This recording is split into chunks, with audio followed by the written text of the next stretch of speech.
Khargeji, Adir Ranjanji, members of the CPP, and friends, we have gathered here under extraordinary circumstances.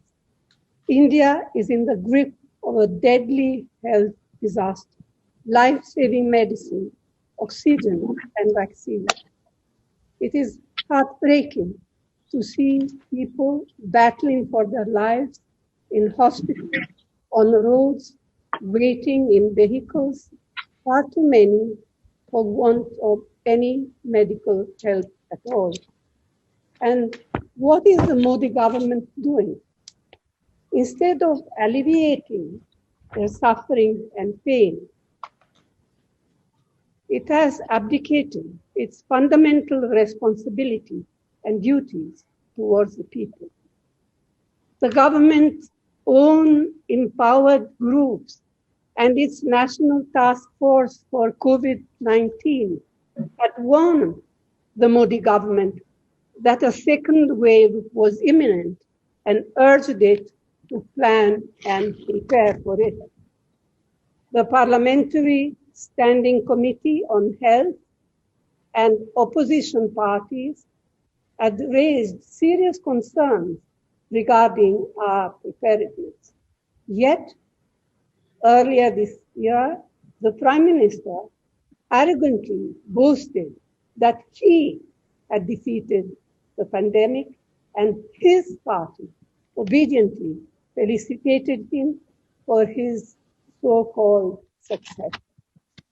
Ignoring expert advice, the Modi government refused to strengthen the supply chain for oxygen, medicine, and ventilators.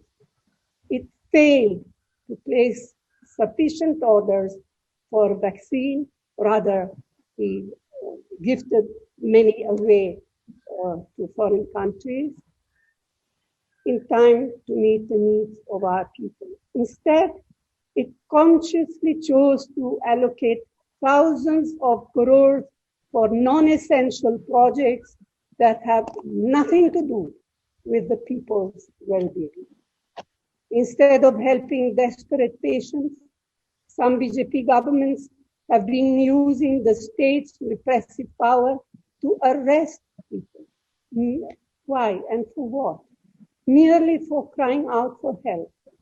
They are cracking down on citizens groups who are trying their best to help. They are also compelling social media platforms and the media to obfuscate the truth and ignore the pleas of desperate citizens.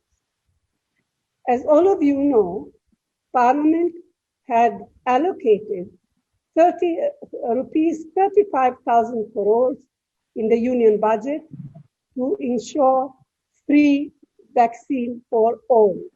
Yet, the Modi government has placed the burden on already stretched state governments. It has allowed differential pricing for vaccines. It has refused to enforce compulsory licensing to increase the vaccine production. The Modi government's inequitable vaccination policy will exclude millions of Dalits, Adivasi, OBCs, as well as the poor and the marginalized. It is utterly shocking to see the Modi government abdicate its moral obligation and its sworn duty towards the people. Let us be absolutely clear.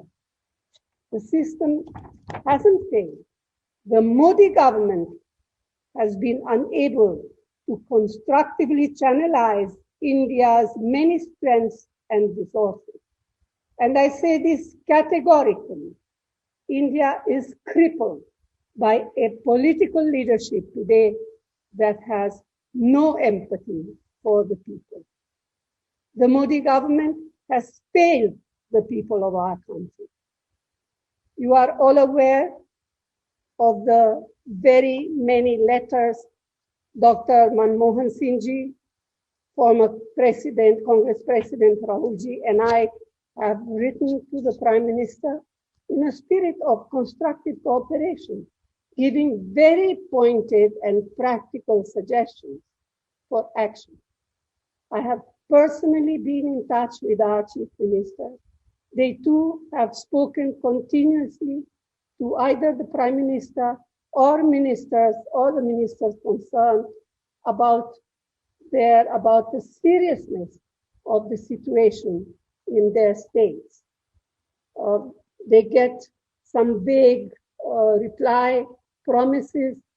They get a minimal amount of what they need, rather than getting the full amount of what they have asked for.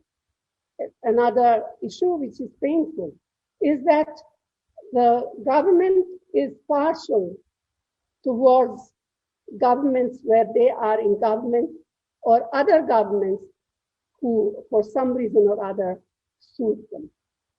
Some of our colleagues have been regularly and quite effectively raising legitimate concerns and questions in the media. Unfortunately, these helpful initiatives have fallen on deaf ears. Our party organizations, workers, and leaders are working tirelessly in every capacity to alleviate the chaos, the pain, and the indignity our people are suffering. They are contributing their time and resources to ensure that people are able to access oxygen supplies, medicine, ventilators, and hospital beds. Free ambulances services have started in some places.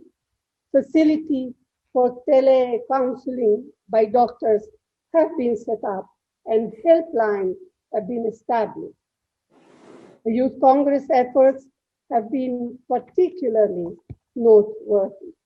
I'm sure all of you are also involved in your respective areas in extending help and assistance to the needy. Since the government has failed to deliver these essential services and supplies on adequate scale, it is imperative that we enhance and streamline these efforts. The AICC COVID Control Room is reaching out with a detailed blueprint. Similar COVID relief control rooms have been set up at the state level, at perhaps not all states, but quite a number of them. Efforts must be made to organize ambulances, temporary beds, oxygen concentrators, and necessary medicine. In our party, there are so many resourceful persons and colleagues, and I would urge them to come forward and render whatever help possible through our relief control room or on their own. Friends, the Congress Party firmly believes that fighting COVID is not a government versus us battle, but a us versus corona battle. This battle transcends political differences. We have to fight this battle together as a nation.